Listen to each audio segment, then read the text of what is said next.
నైమిసారణ్యములో సత్రయాగం. అది నైమిసారణ్యం. సౌనకుడు 12 వార్షిక సత్రయాగం నిర్వహించిన పుణ్యప్రదేశం. సౌనకుడు కులపతి. జిజ్ఞాస కలిగిన 10,000 మంది విద్యార్థులకు ఉచిత వసతి భోజన వస్త్రాదులిచ్చి విద్యాదానము చేసిన ఉదార పురుషుని కులపతి అంటారు. నిమిషకాలములో రాక్షసులందరినీ ఈ అరణ్యములో భగవంతుడు సంహరించాడు కనుక దానికి నైమిసారణ్యమనే పేరు వచ్చింది. మరొక కారణము కూడా ఉంది. తపోదాన యజ్ఞాలను పవిత్రముగా నిర్వహించాలని ఒకప్పుడు ఋషులు సంకల్పించి దానికి అనుకూలమైన ప్రదేశమును చెప్పమని బ్రహ్మదేవుని ఆశ్రయించారు. బ్రహ్మదేవుడు పవిత్రమైన దర్భను మంత్రించి తాను విడిచిన దర్భ ఏ ప్రదేశములో పడితే అక్కడ ఆశ్రమాలు నిర్మించుకుని సాధనలు సాగించమని చెబుతాడు. ఆ దర్భ చక్రములా తిరుగుతూ వచ్చి ఒక మహారణ్యం మధ్యలో పడింది. దర్భమయ చక్రము ఎక్కడైతే పడి శిథిలమయ్యిందో ఆ చోటును నైమిసం అని పిలవటం జరిగింది. నిమిషమాత్రాన రాక్షసులను భగవానుడు సంహరించినందున నైమిసారణ్యమని చక్రనేమి విరిగిపడిన స్థలం కావటం వల్ల నైమిసారణ్యమని పేర్లు ఏర్పడ్డాయి. అనేక మంది ఏకమై ఏకాత్మభావముతో సాగించేదే సత్రయాగము. సత్రయాగములో అనేక మందికి ధర్మజ్ఞానములు ఉపదేశింపబడతాయి.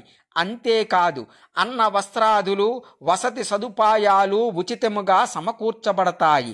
ఎందరో కలిసి ఎందరికో తృప్తినిచ్చే కార్యాలను ఎంతో కాలం సాగించటం సత్రయాగం అనబడుతోంది. సత్రం అంటే పదం అలా వచ్చింది. అభ్యుదయ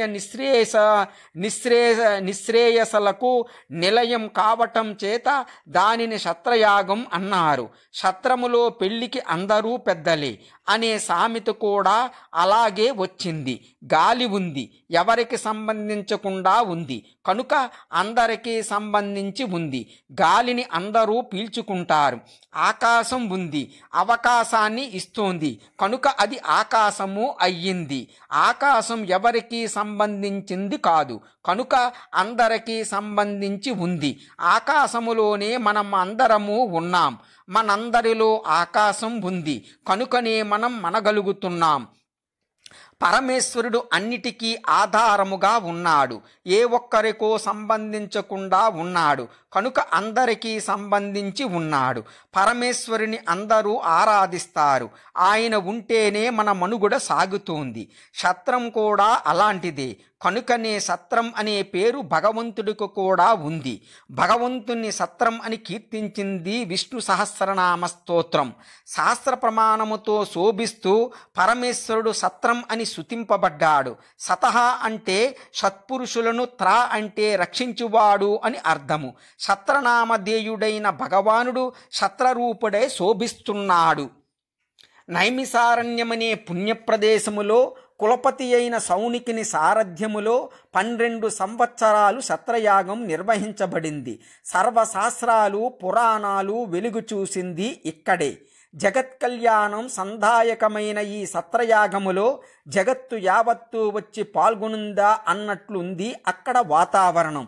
విద్వాంసులకు ప్రత్యేకముగా విడిది మందిరాలు ఏర్పాటు చేసి వారికి కొందరు ఉచిత సత్కారాలు, సముచిత సేవలు అందిస్తున్నారు. మరోవైపు యాగశాలల నుండి పైకెగసిన ధూమం మేఘ ఖండాలుగా గోచరిస్తూ ఉంటే ధూమావృతమైన యాగశాలలు ఆకాశములో పయనించే సువర్ణ విమానాల వలె కనిపిస్తున్నాయి. సత్కథాగోష్ఠులు ఒకవైపు సాగుతున్నాయి. గాన కచ్చేరీలు ఇంకోవైపు కొనసాగుతున్నాయి. ఒకవైపు నృత్య ప్రదర్శనలు సాగుతూ ఉంటే ఇంకొక వైపు ఋత్వజులు సామగానం చేస్తున్నారు. సత్రయాగానికి ప్రత్యేకముగా నిర్మించిన తటాకములలోని వికసిత పద్మముల మీదుగా వీస్తున్న సుగంధభరిత వాయువులు తీయని చల్లని స్పర్శతో యావన్మందికి ఆహ్లాదానందిస్తున్నాయి. నక్షత్ర మండలముతో శోభించే ఆకాశములాగా మామిడి తోరణాలతో, నేరేడు పత్ర ఛాయలతో, సుమహారాలతో, పూలదండలతో నైమిసారణ్యం దివ్యముగా శోభిస్తోంది. ప్రత్యేకముగా నిర్మించిన వేదికలపై ఆసీనులై పౌరాణికులు పురాణగాథలలో పౌరాణికులు పురాణగాథలతో శ్రోతలను పరవశింపచేస్తూ ఉన్నారు. గాన కళాకోవిదులు సంకీర్తనాదులను మరోవైపు భక్తి శ్రద్ధలతో నిర్వహిస్తున్నారు. పరమాత్మ లీలా వైభవాలను వర్ణించే జానపద నృత్యాలు సందర్శకులను అమితముగా ఆకర్షిస్తున్నాయి. అన్నరాసులు గిరిలు వలె పైకి లేచి ఉన్నాయి. పాలు, పెరుగు, నెయ్యి, పాయసం లాంటివి సరోవరాలలాగా దర్శనమిస్తున్నాయి. వచ్చేవారు వస్తున్నారు, తిరిగిపోయేవారు ఎవ్వరూ కనిపించటం లేదు. తినేవారు తింటున్నారు, పెట్టేవారు పెడుతున్నారు. కొందరు కానుకలు సమర్పించుకుంటున్నారు, కొందరు గోదాన, వస్త్రదాన, సువర్ణ దానాదులు చేసి సంతృప్తి చెందుతున్నారు. జలాశయాలలో స్నానాదులాచరించి తడిగుడ్డలను భుజాన వేసుకుని వేద పనసలను వల్లివేస్తూ కొందరు వస్తూ ఉంటే మరికొందరు సంధ్యావందనం, జప ధ్యానాదులను భక్తి శ్రద్ధలతో ఆచరిస్తున్నారు. ఈగలు లేవు, దోమలు లేవు, కాదనేవారు లేరు, కాపలావారు అసలే లేరు. ప్రదేశాలన్నీ పరిశుభ్రముగా ఉన్నాయి. అందరూ ఆనందముతో తృప్తితో గోచరిస్తున్నారు.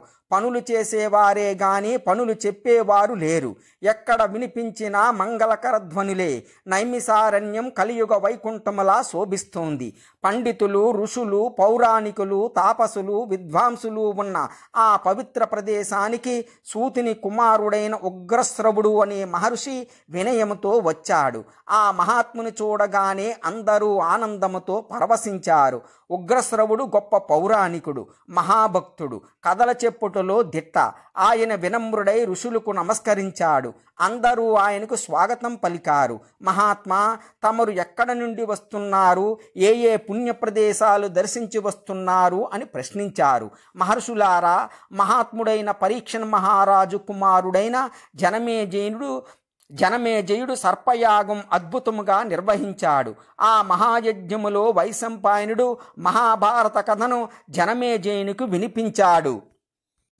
దివ్యమైన చిత్ర విచిత్రమైన అర్ధభావాలతో కూడిన మహాభారత కథను నేను అక్కడే శ్రవణం చేశాను. అది పూర్తి కాగానే సమంతక పంచకము, కురుక్షేత్రము మొదలైన పుణ్యప్రదేశాలను దర్శించి మీ వద్దకు వచ్చాను. మాన్యులారా, మహాత్ములారా, మహర్షులారా, మీరందరూ పుణ్యాత్ములు, భాగ్యవంతులు, సూర్య తేజముతో వెలిగిపోతున్నారు. పరమాత్మ సేవగా మీకు ఏవైనా పురాణ గాథలను వినిపించమంటే వినిపిస్తాను అన్నాడు.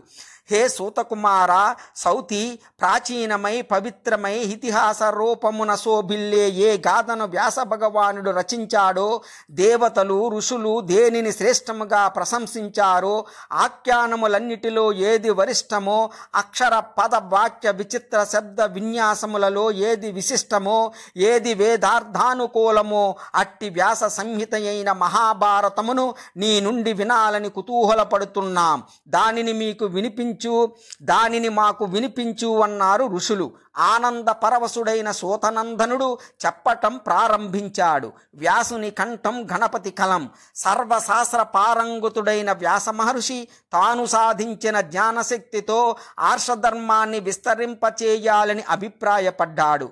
ఇతిహాసాలలో ప్రముఖమైన మహాభారతాన్ని సంపూర్ణముగా తన ఆంతర్యములో దర్శించాడు. మహాభారత రచన ద్వారా సమస్త వేద జ్ఞానాన్ని సామాన్య జనావళికి అందించాలని భావించి ఈ బృహత్కార్యాన్ని ఎలా నిర్వహించాలా అని ఆలోచిస్తూ ఉండగా సృష్టికర్త అయిన బ్రహ్మదేవుడు ఆయన ముందు ప్రత్యక్షమయ్యాడు. విశిష్ట సేవలతో విరించిని ఆహ్వానించి ప్రదక్షిణ నమస్కారాలు చేశాడు వ్యాస భగవానుడు. బ్రహ్మ ఆజ్ఞానుసారం సమీపములో ఆసీనుడై, హే పితామహ, పవిత్రమూర్తి, నేను లోకపూజ్యమైన ఒక మహాకావ్యాన్ని రచించాను. లోకహితమైన సమస్త శాస్త్రాలతో పాటు వేదాంతముల సారమునంతటినీ అందులో నిక్షిప్తం చేశాను. అద్భుతములైన సమస్త విషయాలు, విద్యలు ఈ గ్రంథములో అభివర్ణించబడ్డాయి. భగవాన్, ఈ కావ్యాన్ని గ్రంథస్థం చేయటానికి లేఖకుడు ఈ లోకములో నాకు కనిపించటం లేదు అన్నాడు వ్యాసుడు.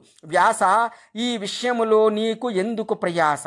నీవు గొప్ప తపస్వివి, మహాజ్ఞానివి, వేదజ్ఞానమును పూర్ణముగా తెలిసిన వాడివి. పైగా నీవు రచించిన రచించబోయే కావ్యాన్ని మించి వ్రాయగలవారు ఈ భూమిలో మరొకరు ఉండబోరు. హే వ్యాసమహాముని, నీవు చెప్పబోయే ఈ కావ్యాన్ని రచించగలవాడు గణేశుడే.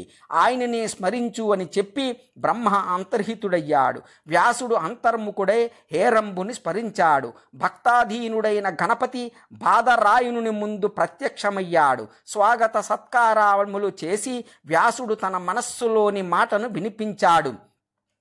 గణనాథ, భారత రచనకు నీవు లేఖడవు కావాలి అన్నాడు వ్యాసుడు. మహర్షి, వ్యాస, చాలా సంతోషము, కానీ నాదొక్క నియమము. నేను రచించే సమయములో నీవు ఆగకుండా చెప్పాలి. నా కలం క్షణకాలము కూడా ఆగకూడదు. అలాగైతేనే నేను వ్రాస్తాను అన్నాడు గణపతి. గణనాయక, ఈ గ్రంథం అంతయు నా మనస్సులో నిలిచి ఉంది. నీవు ఆదేశించినట్లు నియమానుసారం నేను ఆగకుండా చెబుతాను. కానీ నేను చెప్పే ప్రతి పదాన్ని నీవు అర్థం చేసుకుంటూ వ్రాయాలి. ఇది నా వినయపూర్వక నియమము అన్నాడు వ్యాసుడు. పరస్పరం ఇరువురు నియమాలను అంగీకరించి ఆనందించారు. వ్యాసునికి గణపతి లేఖకుడయ్యాడు. రచన ప్రారంభమయ్యింది. వ్యాసుడు చెప్పసాగాడు. చెబుతూ మధ్యలో వ్యాస భగవానుడు గ్రంథిని ప్రవేశపెట్టసాగాడు. గ్రంథములో సులభముగా అర్థం కాని శ్లోకాన్ని గ్రంథగ్రంథి అంటారు. అంటే శ్లోకము యొక్క అర్థము బాహ్యానికి ఒక విధముగా తెలుస్తోంది, తరచు చూస్తే ఆంతర్యాన్ని తెరచ చూస్తే మరో అర్థం గోచరిస్తోంది. ఇలాంటి శ్లోకాలు వచ్చినప్పుడు గణపతి రచించటం మానేచి చింతించటం ప్రారంభించేవాడు. ఆ సంధికాలములో వ్యాస మహర్షి కుప్పల తెప్పలుగా మనస్సులో ఊహించుకుని శ్లోకాలను రాసులుగా పోసుకునేవాడు. ఈ విధముగా కఠినమైన శ్లోకాలు మహాభారతములో 8800 శ్లోకాలు ఉన్నాయని వ్యాసుడే చెప్పియున్నాడు. ఈ విధముగా వ్యాస గణపతుల అపూర్వ సమ్మేళనములో మహాభారత రచన పరిసమాప్తమయ్యింది. నైమిసారణ్య